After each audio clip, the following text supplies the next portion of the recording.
Mystère joyeux, aujourd'hui, Jésus est retrouvé au temple. Quand Marie et Joseph ont retrouvé Jésus au temple de Jérusalem, selon l'évangéliste Saint Luc, aucun des deux n'a compris la parole de Jésus. « Ne saviez-vous pas que je dois être dans la maison de mon Père ?» Mais Marie et Joseph ont vécu ce moment dans la foi. Comme chaque instant, ils ont joué le rôle de parents, d'éducateurs, de croyants, pour accompagner celui qui leur avait été confié, Jésus, l'Emmanuel, Dieu avec nous. Le Sauveur fait route avec nous. Croire donc, c'est marcher avec Jésus dans la prière et la compréhension des Écritures. Marie, qui gardait fidèlement toutes ces choses dans son cœur, le sent bien. Par cette attitude, elle nous donne l'exemple pour méditer le rosaire, c'est-à-dire vivre chaque instant de la vie de son Fils et de sa vocation de mère en contemplant l'œuvre de Dieu en nous, dans le cœur de Marie.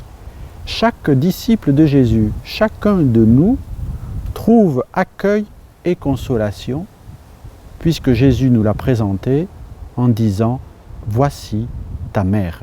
Marie, très douce mère, je me consacre à toi. Moi, pécheur infidèle, je te choisis aujourd'hui pour ma mère et ma reine.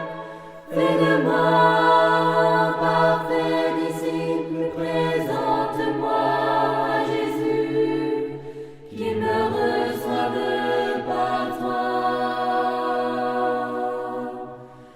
Marie, très douce mère, je me consacre à toi.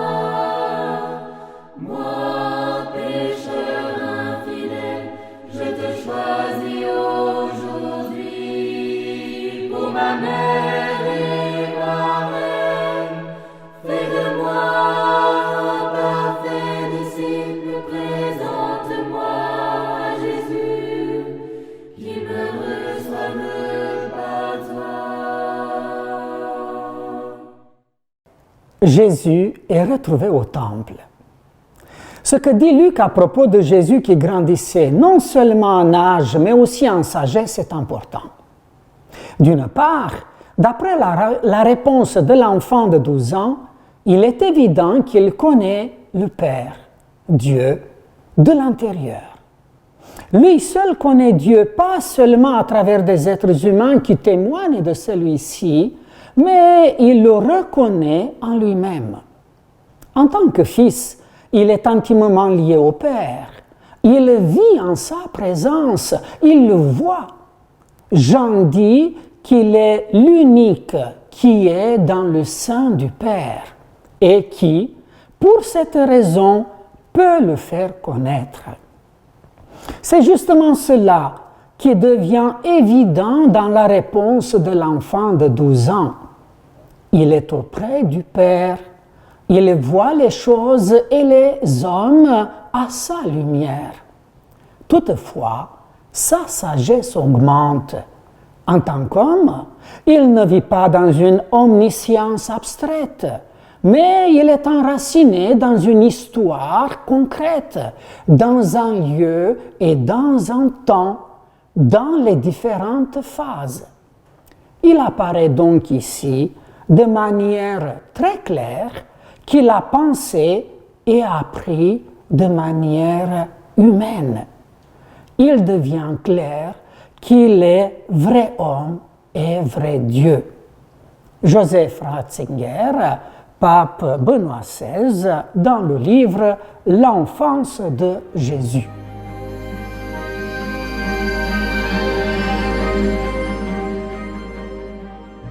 Marie, dès la naissance de ton enfant, tu retenais tous ces événements et les méditais dans ton cœur.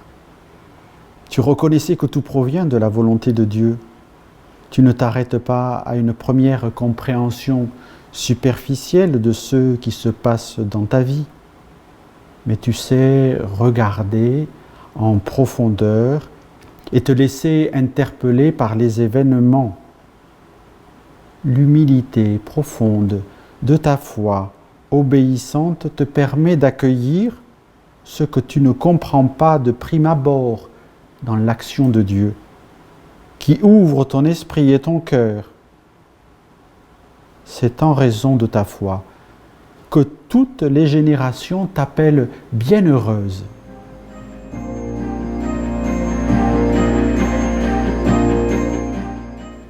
Jésus n'est pas là où on l'attend. Nous te prions, Seigneur, pour celles et ceux qui ont perdu la trace de ta présence, ceux qu'une épreuve ou une souffrance a éloignés de toi. Donne-leur de faire l'expérience de ton amour qui est toujours proche. Toute personne a besoin de donner du sens à sa vie. Toute personne, par le travail, assume sa part de créativité et de responsabilité. Nous te prions, Seigneur, pour ceux dont l'emploi est précaire, pour ceux qui n'ont pas de travail, que leur recherche porte fruit. Marie et Joseph cherchent Jésus et vont découvrir que sa vie est service du Père. Nous te prions, Seigneur, pour les hommes et les femmes qui te cherchent, parfois sans le savoir, en particulier les jeunes. Sois source d'espérance pour leur vie.